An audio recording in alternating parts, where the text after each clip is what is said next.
Olá, boa noite. Seja bem-vindo ao Jornal da UFO. Na edição de hoje você vai ver, está suspensa a confecção de novos passaportes pela Polícia Federal.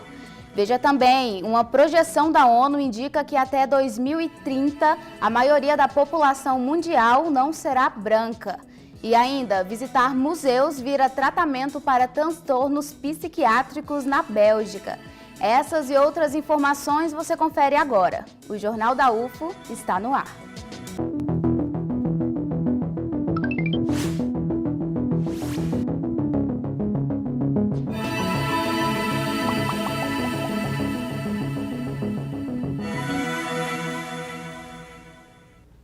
Está suspensa a confecção de novos passaportes pela Polícia Federal.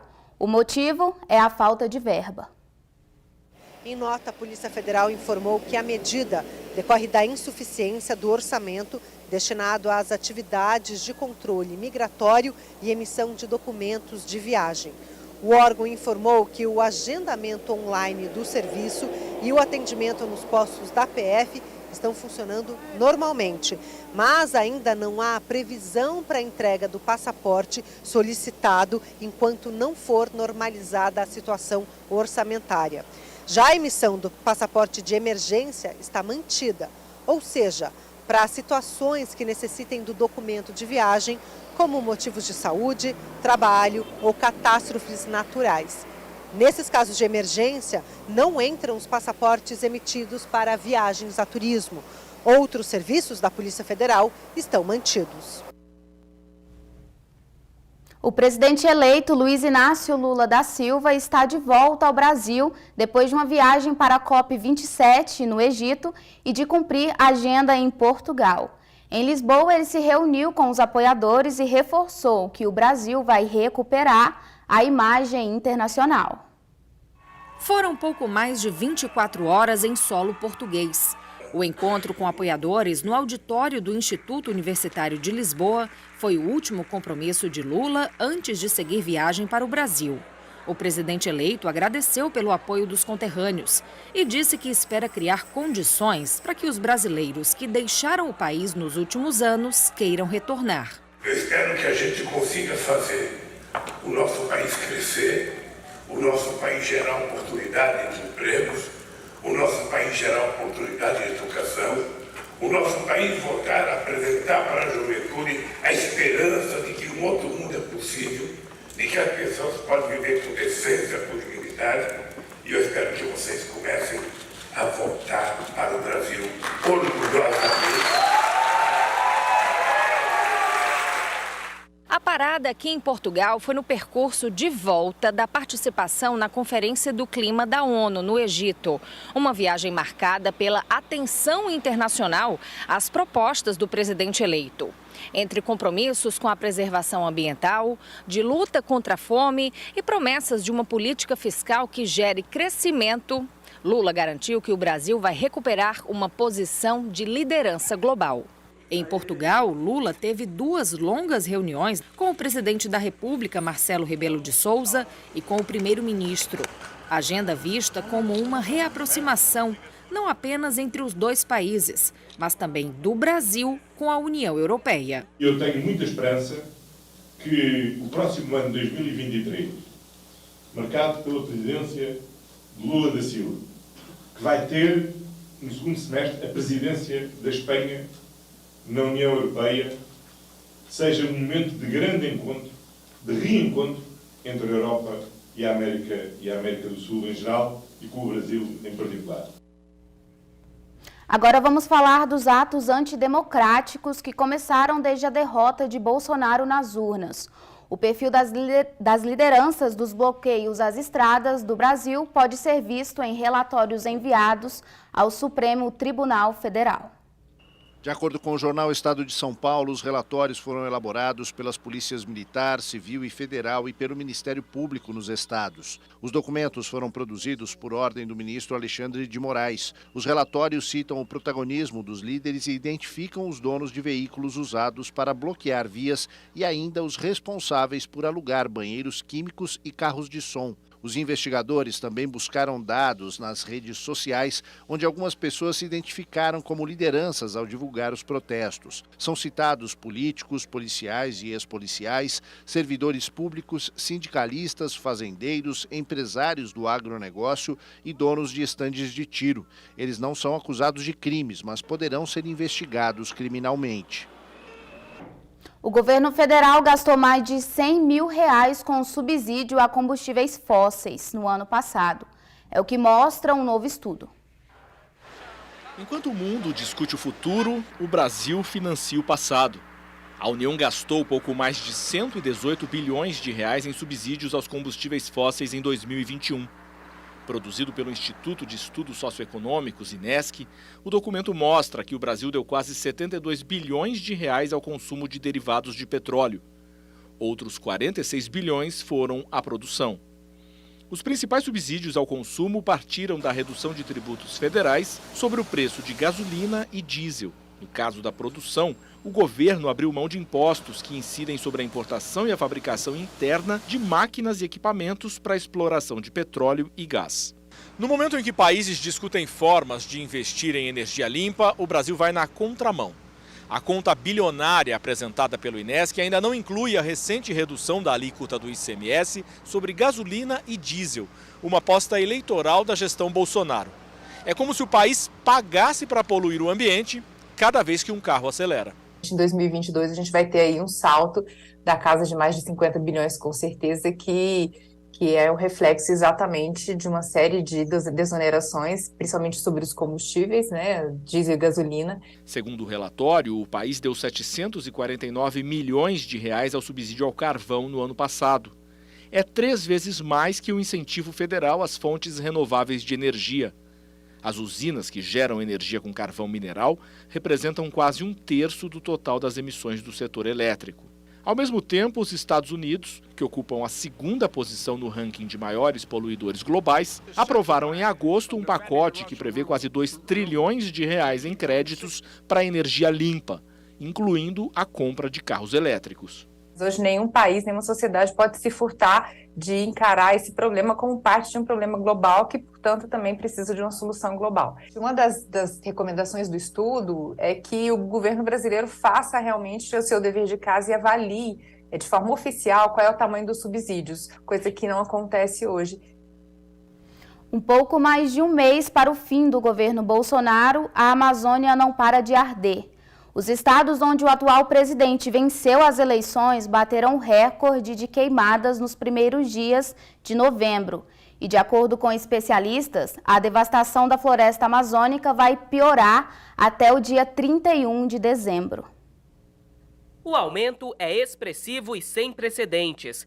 Mais de 3 mil focos de calor foram identificados por satélites do INPE entre os dias 1º e 16 de novembro, em 3 estados da Amazônia Legal: Acre, Amazonas e Rondônia. Na primeira quinzena de novembro do ano passado, esse índice era bem menor, 253 incêndios. Por isso, o aumento ultrapassa 1.200%. Juntos, os territórios formam a região conhecida como Amacro, um arco do desmatamento nos estados de Amazonas, Acre e Rondônia. A taxa elevadíssima coincide com a derrota de Jair Bolsonaro no segundo turno das eleições. E os 3 estados apontados pelo INPE como recordistas em devastação são comandados por governadores bolsonaristas. O atual presidente venceu em Rondônia e no Acre, com 70% dos votos válidos. A exceção foi o Amazonas, onde Lula ganhou com 51%. Para a indigenista e ambientalista Ivaneide Cardoso, além de um reflexo da péssima gestão ambiental do atual governo, as queimadas de novembro demonstram uma corrida pela exploração da floresta amazônica. Até o fim do mandato de Bolsonaro, em 31 de dezembro, ela prevê que a situação estará ainda mais grave. E eu acredito que vai piorar até o dia 31 de dezembro, que as pessoas esquecem, mas ele ainda está no governo. O que elas estão ampliando a devastação, roubando madeira, porque é isso que elas estão fazendo, e roubando minério, invadindo terra. Elas estão fazendo o que elas sempre fizeram. E a indústria brasileira está em queda. Em 2022, o saldo negativo da balança comercial da manufatura vai atingir 125 bilhões de dólares, equivalentes a 675 bilhões de reais. Em uma década, o setor industrial perdeu quase 10 mil empresas, 3% do total instalado no país, sendo que 70% encerraram as atividades no governo de Jair Bolsonaro entre 2019 e 2020. A participação da indústria no PIB alcançou 28% em 2004, mas caiu para 19% em 2021. O pior desempenho em quase 2 décadas. Só no ano passado, montadoras como Ford, Audi e Mercedes-Benz deixaram de produzir carros no Brasil. As empresas alegaram otimização da rede global de produção e a situação econômica brasileira agravada pela pandemia. Para a Confederação Nacional da Indústria, a infraestrutura no Brasil é ineficiente, o custo da energia é alto, a burocracia é elevada e o sistema tributário complexo, encarecendo as exportações e os investimentos no país. É o chamado custo Brasil. E esse custo Brasil faz com que o produto brasileiro manufaturado ele não tenha preço competitivo no mercado internacional. Esse processo de desindustrialização e a baixa competitividade devem levar a indústria nacional ao maior déficit da história, mesmo com o bom desempenho do agronegócio.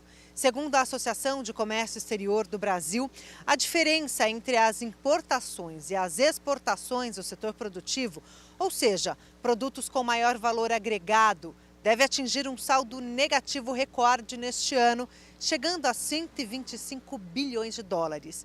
No ano passado, a conta da balança comercial de manufaturados já havia registrado um déficit de 111 bilhões de dólares. O presidente eleito Lula disse em sua campanha eleitoral que pretende reindustrializar o Brasil. Para isso, quer rediscutir acordos comerciais, entre eles o de livre comércio com o Mercosul e a União Europeia, que prevê redução tarifária para exportação de produtos entre os países. Para o presidente da Associação de Comércio Exterior do Brasil, será um desafio enorme. Então depende só de nós gerar mais empregos qualificados, e gerar mais exportação, mais atividade econômica e mais atividade econômica no mercado internacional.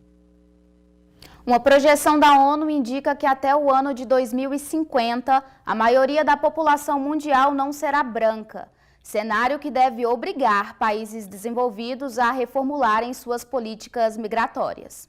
Nos últimos anos, a imigração mostrou a face mais cruel do racismo e da xenofobia.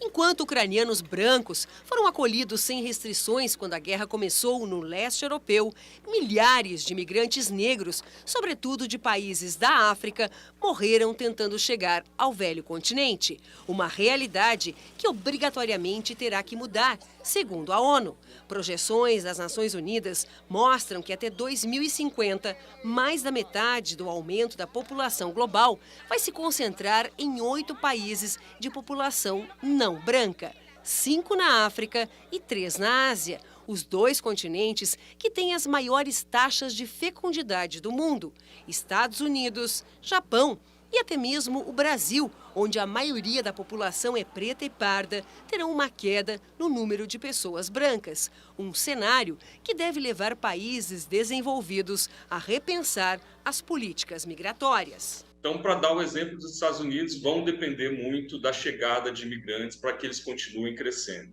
E o crescimento populacional, historicamente, é muito importante para o próprio desenvolvimento econômico dos Estados Unidos, por exemplo.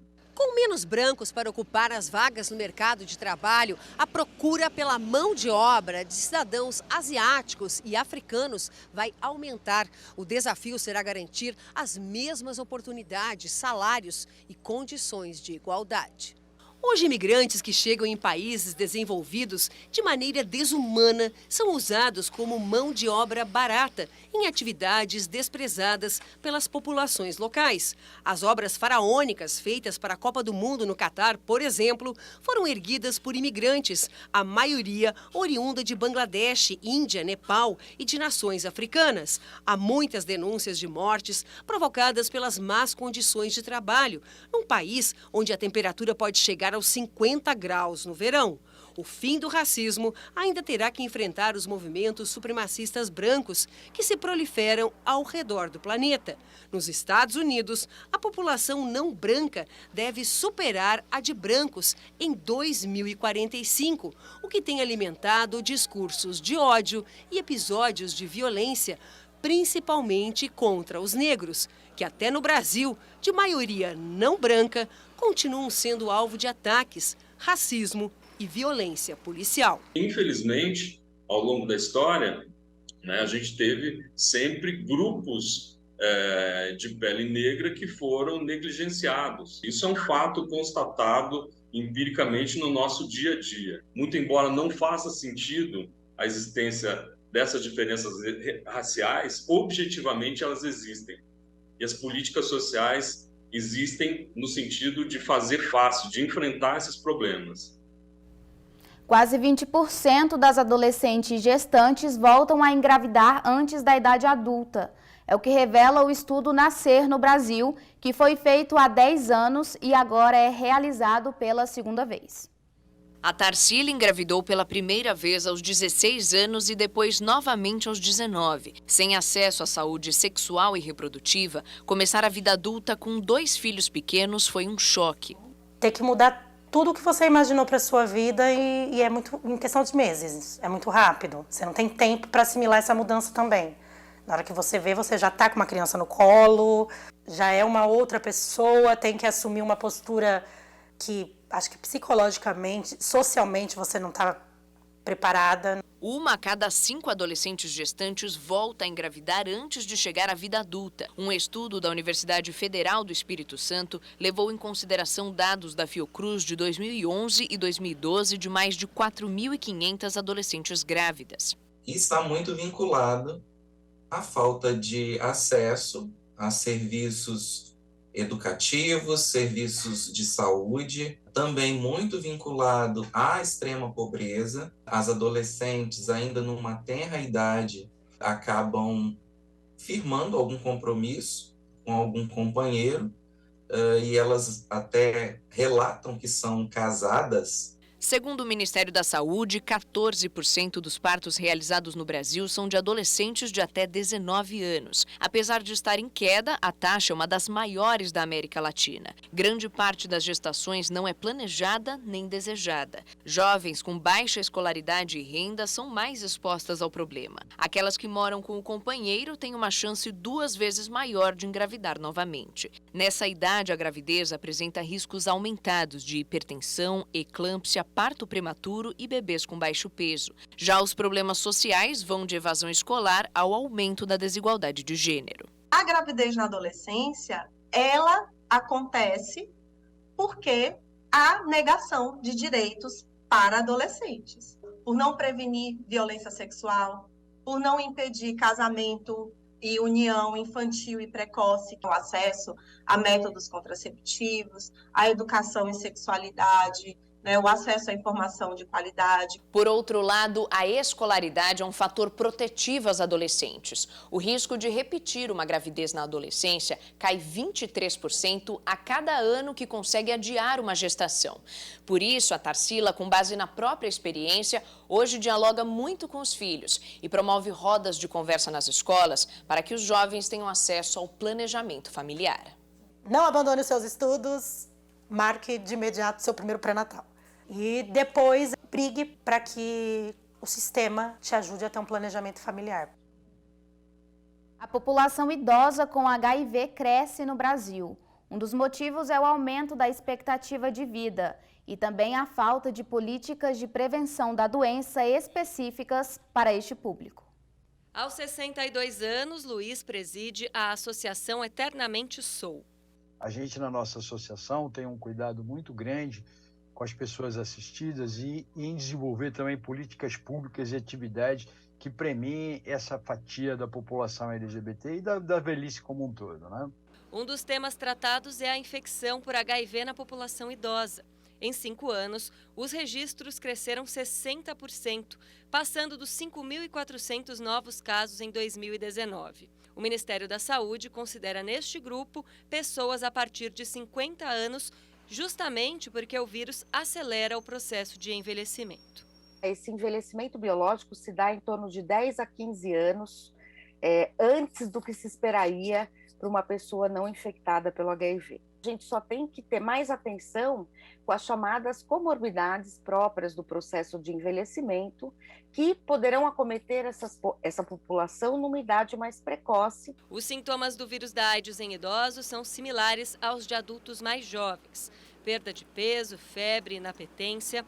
A detecção precoce reduz o risco de transmissão para outras pessoas e aumenta a chance de eficácia do tratamento, também feito por meio da terapia antirretroviral do SUS, popularmente conhecida como coquetel. O Brasil acompanha uma tendência mundial de surgimento de novos casos de infecção por HIV. Entre os idosos, motivos como a falsa ideia de que eles não são sexualmente ativos contribuem para esse aumento. Os profissionais de saúde não abordam essa questão com as pessoas idosas. Segundo, o governo não aborda com campanhas as pessoas idosas sobre a necessidade de prevenir, a contaminação com o vírus HIV, adotar medidas necessárias para evitar essa contaminação. Acabar com estigmas relacionados à idade e informar idosos sobre os riscos e as possibilidades de tratamento do HIV é fundamental em um país que vive um processo de envelhecimento. O alerta é importante independentemente do gênero e da orientação sexual. Olhar para a questão da diversidade dentro da velhice é uma forma de você enriquecer a própria velhice e enriquecer a própria cultura, tá certo? Eu, como pessoa idosa, gosto de olhar para outras velhices que destoam da minha. Eu gosto de entender que tem outras formas de existir muito diferentes da minha. Então, acho que isso é fundamental, mas a prevenção e a pesquisa é a coisa mais importante que pode ter para as pessoas. Um estudo internacional com pesquisadores brasileiros pode ajudar a descobrir medicamentos mais assertivos para combater um tipo agressivo de câncer de pele. Segundo o Instituto Nacional de Câncer, o INCA, cerca de 8.500 novos casos da doença podem surgir a cada ano. Em 2013, a Rebeca decidiu procurar um dermatologista depois de notar o surgimento de uma pinta no braço direito. O motivo inicial da consulta era por questões estéticas, mas ela acabou descobrindo que estava com melanoma, um tipo raro e agressivo de câncer de pele. Eu fiz a cirurgia para tirar as margens de segurança em volta da lesão.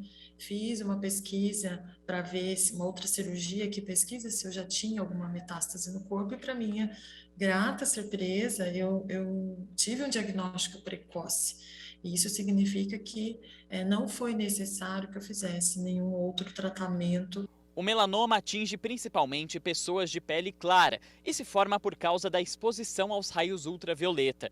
Agora, um estudo conduzido por pesquisadores de um hospital de Barretos e da Agência Internacional de Pesquisa em Câncer, na França, identificou que o melanoma consegue alterar a função do DNA, o que pode indicar a forma de comportamento da doença no corpo humano. Uma alteração específica que ninguém tinha encontrado ainda, a gente viu que ela está muito associada com a sobrevivência dos pacientes. A partir dessa alteração, a gente pode mudar e tentar modificá-la e, com isso, melhorar a sobrevivência dos portadores de melanoma. O estudo também encontrou um outro grupo de melanoma, que pode atingir qualquer tipo de pele, até mesmo as mais escuras, e não tem relação com a exposição ao sol. De acordo com os pesquisadores, ainda não é possível dizer como e por que esse câncer se desenvolve, mas a expectativa é de que o levantamento aponte caminhos para a prevenção da doença. Pode ser que a gente descubra lá para o começo qual que é a primeira alteração de uma célula normal que ela vai chegar a virar isso. Ainda de acordo com os pesquisadores, o estudo também pode contribuir para o desenvolvimento de medicamentos que sejam mais assertivos no combate aos mais variados tipos de melanoma. Enquanto isso não acontece, a recomendação é para que as pessoas se informem e fiquem atentas aos sinais da pele. Ver se teve alguma pinta que mudou, ver se tem alguma lesão que está sangrando e não cicatriza. Então, são coisas muito simples que, se a gente tem uma atenção e um cuidado, a gente pode caminhar à frente. Visitar museus vira tratamento para transtornos psiquiátricos na Bélgica. Uma receita médica dá ingresso livre às exposições. Enquanto essa ideia não chega por aqui, psiquiatras brasileiros reforçam a indicação de que a arte é uma grande aliada para ajudar pacientes com qualquer tipo de doença mental. Atende o celular, pega o metrô, responde e-mail, posta foto. No país mais ansioso do mundo, segundo a OMS, a rotina não dá trégua. Mas às vezes é preciso parar. Parar e observar. Dentro dos museus, parece que o tempo passa num ritmo diferente, como se o mundo lá fora não existisse. A arte já tem uma função social, né, que é a função de entreter, e até pelo próprio mecanismo do entretenimento, né, da felicidade, isso aí causa várias modificações no seu corpo que provocam as sensações de alívio, de prazer e de conforto, né, que a arte proporciona. Eu acho que é um lugar espetacular, né, para a gente escapar da rotina e da densidade que é a vida. Seja uma exposição, uma música ou uma peça de teatro. Além de entreter, a arte também pode nos ajudar a acalmar os ânimos e organizar as ideias. É como se aqui, longe da rotina, a gente esquecesse de tudo, até mesmo que somos seres mortais. É o que conclui um grupo de médicos de um hospital de Bruxelas, na Bélgica, que passou a prescrever passeios em museus para pacientes com algum tipo de transtorno mental, como ansiedade, depressão ou síndrome do pânico. De alguma forma, aquela obra de arte conversa com a pessoa, ou ela conversa com aquela obra que tem uma capacidade de identificação. Nesse aspecto é fundamental. Por quê? Porque um dos fenômenos que mais agravam qualquer transtorno é exatamente a indiferença, é exatamente a sensação de ser ninguém, de não ter sentido. E muitas vezes a obra é uma forma de comunicação que dá a essa pessoa a sensação de que ela tem valor, de que ela tem importância. Mas não é novidade para ninguém que a arte tem o poder de mexer com a nossa mente. Não só para quem vê, mas também para quem se expressa. As obras de Van Gogh, por exemplo, carregam as marcas do transtorno bipolar que o pintor sofria. Muitas pessoas, né, que sofrem de doenças mentais e até mesmo neurológicas, como eu falei, elas se sentem bem, né, depois de se exporem à arte, né, depois delas promoverem arte, né? Então, cantar, música, desenhar, né, pintar, artesanatos, né, são formas de expressões artísticas onde geram alívio de ansiedade, né, e alívio emocional como um todo para a pessoa, bem-estar, né, gera bem-estar. Este psiquiatra avalia que iniciativas como a dos médicos de Bruxelas podem ser incentivadas aqui no Brasil para intermediar os tratamentos de transtornos mentais, mas faz um alerta. Para que o problema seja resolvido, é preciso dar atenção integral ao paciente. Essa arte sozinha não trata, não é o suficiente. A pessoa precisa ter outras formas de atenção, medicamentos, outros procedimentos, e a arte entra como um elemento também importante nesse conjunto de instrumentos que nós temos nos tratamentos. E às 9h tem mais informação com o Jornal da Cultura. A nossa edição de hoje fica por aqui. Muito obrigada pela companhia e uma ótima semana para você.